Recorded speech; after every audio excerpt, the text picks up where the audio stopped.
Thank you. All right, this meeting will come to order. This is September 28th, 2023. This special meeting of the Dayton Town Council. We will start with roll call. Mark is not here. Stan? Here. Ron? Yes. Carla? Present. And I'm here, so we have 4 members, so we do have a quorum. All right. Before I start with the agenda items, I know, hot topic, we are under a boil advisory. I just want to put it out there that yes, we are under a boil water advisory following our backflow testing that happened. And this is a yearly test that we've always done, and it's never been an issue. It's done a little bit differently this year, and the contractor that we had do it didn't say anything about any different requirements. So, out of an abundance of caution, IDEM said that we should issue a boil water advisory until we, I don't know the test name, but do a test and send them the results, but the test takes 24 hours to grow in a petri dish, I think. So after that comes back, then we'll lift the boil water advisory. Do you want to add anything? Sure. What time did that email come in? It wasn't an email, it was a phone call. A phone call, okay.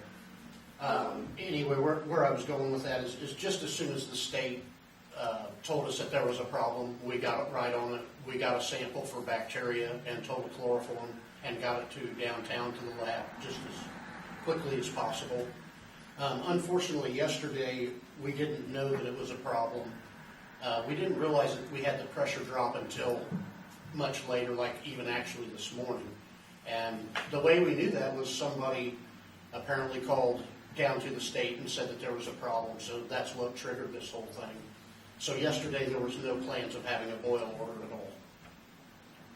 So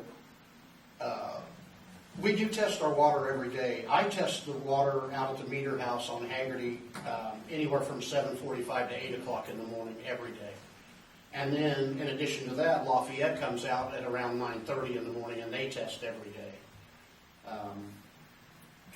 That test that gets done every day is testing the amount of chlorine that we have in our water. And then the other 2 tests that we do is called a BACT test, which is bacteria and total chloroform.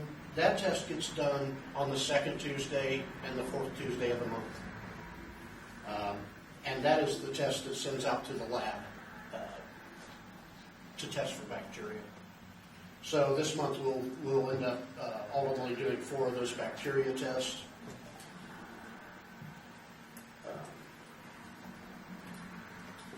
And we test on the weekends also.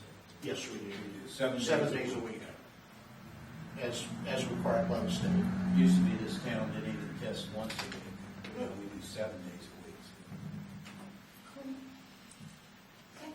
week. And you spoke to Mark Harlow, and you guys have no reason to believe this test would not come back clear. Mark is 99.9% sure that we're going to come back okay tomorrow and lift this ban, or lift this boil order. And that should happen between 1 and 2 o'clock in the afternoon. That'll be our 24-hour mark.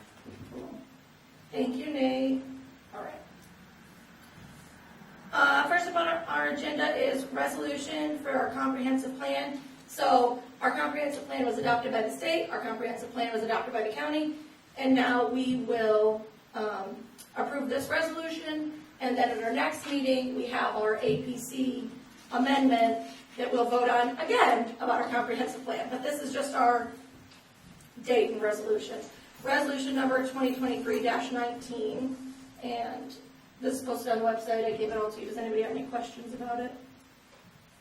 All right. I move to approve resolution number 2023-19, local resolution approving the plan. Second. There's been a motion made by myself and seconded by Carla to approve this resolution. Is there any public comment? I have a comment. Okay, could you come to the podium and then state your name and address for the record, please? All right, I'm Jennifer Murray. I live at 741 Street. I just became aware today that you're doing something that has to do with the historic district. There's one sentence here that says, maintain rural charm to the development of design guidelines for the historic district. So what I want to know is more detail. What kind of guidelines are you thinking? So the comprehensive plan doesn't really lay out exactly what's gonna happen. It's more like a broad idea, and then you like narrow it down. But when we discussed that, I vaguely remember discussing like if somebody lives in the historic portion and they want to keep up with what do you call it? Like the historic, not atmosphere, but like appropriate. You know what I mean? Restore We your would- house to the time. We would like supply them with how to do that, because like maybe they don't know. Okay. Does that make sense? Like we Yeah, help I it, mean, but yeah. Well, I was wanting to know, is there gonna be like strict rules about Oh, no, no, no. how we maintain our house or No, anything this like was that? just like if people wanted to, because we do have cool, like, houses or whatever. And then we also talked about maybe some signage throughout the historic district. Yeah, and Like, this is what I'm this was. confused on whether Pennsylvania and Harrison are actually, they're the sidelines of the historic district. Are the people that live on those streets on the historic district, or are they next to it? I think they are. I think they are. I mean, that makes sense. And if there was to be any, rules about if we lived in the historic district, I wanted to know Oh, how you were gonna be sure. talking, getting input from the people that live there. Yeah. No, there's not gonna be rules like that. Like, you have to have this. It's just more like if people don't know what they want it to be, then the town would have like some sort of guidelines for them. We're not, But not guidelines like you have to do this, but like if this is what you want. you're asking what I think some people on Facebook are asking about. Are we gonna come in and tell you what color to paint your houses and what kind of shingles to put on and all that? Several years ago, 5, 6 years ago, another board tried to come up with a thing, and they wanted a committee to actually tell you what color to do your house, your sign out on your place. Remember when it was on there and I said, no, that should stay. There was some talk about ripping that sign down because it illegally hung over the road too close, and people were mentioning that. And it shouldn't be ripped down. I even put on there. It shouldn't. But nobody on this council wants to do anything like that. We don't want to control. I live in a historic house. And I'm the last person. We do not want people coming in and telling you can't paint your house this, or you can't paint it that, or whatever. These are strictly guidelines that I think. Is it more of guidance? Guidance. Guidance, you know. that- That's a better word. Yeah. I'm just thinking of like the Ninth Street Historic. That, you know, you can apply for grants and stuff if you're in that historic district and everything. Myself and one of my neighbors actually discussed trying to get guidelines, but we just kind of decided it was going to be too much of a battle. So I was just curious what you all had in mind. And No, if, so there's different priorities in the comprehensive plan, because obviously everything can't happen at one time. But certain things that are gonna happen, like maybe that, and like parks. We also talked about like having committees. So like, I probably wouldn't be great on that committee, because not only do I not live there, but I don't know anything about like proper guidance.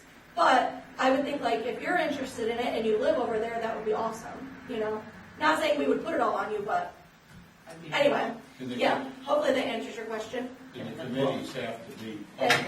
We can't, we've had them in the past years, not us, but before. Yeah. They have private committees meeting after hours and on weekends, and that's not legal to do that. They gotta be for the public and everything. Did that answer your question? Was that it? Okay, thank you. I think, there's a lot of questions, and the Tippecanoe County Historical Society would have answers, and that's one of the resources we would get into. Yeah. Try to, say, this is what we want to do out Yeah, there. I'm sure they got a lot of guidelines and stuff. So. Was there any other public comment or questions? Okay. Please state your name and address for the record, please. Cindy Marston, 49 Shady Lane. Jen? Yes. I think there's a document that the town has that was done by the Historical Society that got the historic district designation. There was Wabash The Wabash Trust. Wabash Valley Trust. Okay, thank you. But there actually is a document that the town has somewhere. Is Then it if the you yellow could- book? I can't tell you, but if you find it, it'd be a great thing for you to put on the website. All right. Because I'm sure it would answer Jennifer's questions too on what houses where Yeah. are in that district. Right.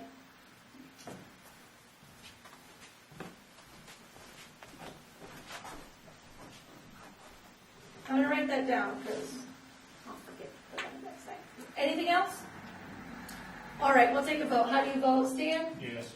Ron? Yes. Carla? Yes. And I vote yes, so that resolution is approved 5-0. Next is approval of bills for our dumpster.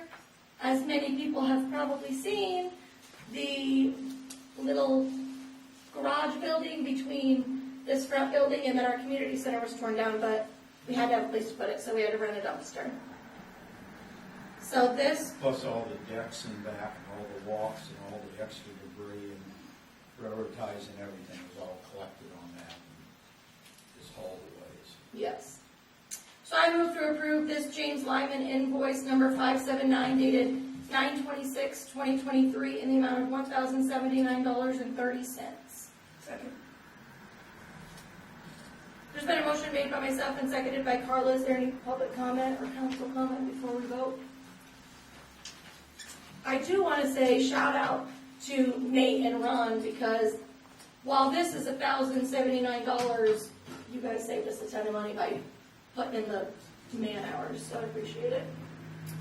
Well, we need to thank McAllister. Oh, yeah. Machine rental, because they give us these backhoes. When I ripped out the front sidewalk, we get the backhoe free. When Yeah. we did that over there, we get the backhoe free. And that's a lot of money, $1,000 a time probably. Yeah, they're really part of the community. Yeah. They Yeah. do a lot of good. I love that. And there, next week, when we get our dump truck back, we're gonna haul all the concrete away. There's probably 12 loads of concrete over there, and they'll give us the backhoe. Again, so, Shout out to McAllister. Yeah, for sure. All right. How do you vote? Stan? Yes. Ron? yes. Carla? Yes. And I vote yes, that's approved 4-0. Did I say 5-0 last time? Yes, but that's. I'm so used to saying 5-0. All right. Last thing, Baker Farm second phase contract. So you and who else was with you when you met with Malacus about the second phase? You? Yes. Okay. So obviously, it's in the development guide that Malacus would pay all the engineering fees, but we talked about at the last meeting, having him sign something just so that he is like well aware, there's no question about it. So the attorney agreed, she drew up this contract, and Malacus has agreed to sign it, right? Like he knows it's coming, this isn't a surprise. So we just need to approve this contract for Malacus to sign the agreement regarding payment of engineering fees. And then with that is Exhibit A, this is from BFNS, and this says that the work to be completed for construction inspection will be on an hourly basis using our D1 hourly rates. The hourly rate not to exceed this work is $21,000. But again, this isn't what we will pay, this is like fee is passed on to Malacus. That's just an exhibit. Whenever BFNS checks any of these new developers, they send a bill to us, and then we send a bill to that developer, whether it's a gas station down here, Greg Malacus, or whatever. And it's just that now, we just started this, that developer has to also sign a thing to begin with before the work starts, because before they can just back out, they can walk away, and there wasn't anything signed. But this is only phase 2, and then there will be a phase 3 down there, so. All right, I move to approve this contract and then the exhibit that goes along with it. Second. There's been a motion made by myself and seconded by Carla. Is there any discussion or questions before we vote? Okay, how do you vote, Stan? Yes. Ron? Yes. Carla? Yes. And I vote yes, so that's approved 4-0. All right, having no other business before us, this meeting is adjourned. Thank you, everybody. Don't leave.